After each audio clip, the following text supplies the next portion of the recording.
I was brushing my hair, the mirror fogged, though the room was cold, and I watched my reflection lift the brush again. But my wrist had gone slack. Someone else guided the motion. Long, slow strokes, like a mother brushing a child's hair. I stood there, frozen, my reflection not matching my breath. My hand moved again. This time, I whispered, "Stop," and it did, immediately, not out of obedience, out of patience. That made it worse, because patience meant control. It meant confidence. It knew I would let it continue eventually. The journal had one more important line, one I hadn't understood fully until then. It cannot take what is not given. It must be invited. Possession wasn't some violent takeover. It was a relationship, a seduction. It waited for grief, for quiet, for loneliness. And I was alone now, alone in a house that remembered my family better than I did.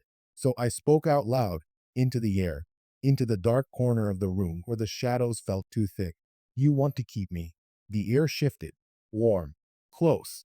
The answer was not words. It was a sense, a feeling. "Yes, why me?" I whispered. This time, there were words, spoken in my mother's voice. "Because you're the only one who stayed." I broke, not dramatically, not with screaming or collapse, just quietly, a soft exhale, a small surrender, like a child letting go of a memory. And that was what it wanted, the breaking that feels like relief. I lit candles, not as protection, but because the house felt dark without them. I sat in my mother's chair, the chair that had followed me from room to room, the chair that had watched me sleep. The house was quiet.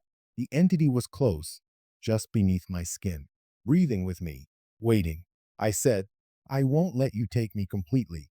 And I felt approval, permission, acceptance. The entity did not want my destruction. It wanted presence.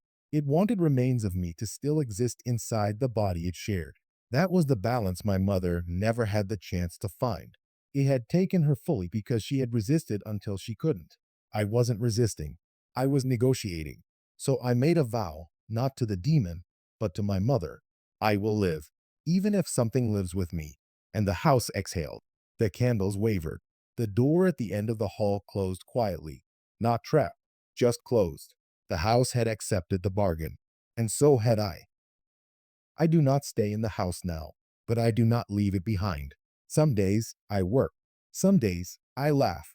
Some days I forget for hours at a time. But when I am alone, sometimes my hand brushes my hair without me meaning to. Sometimes I wake up facing the wall,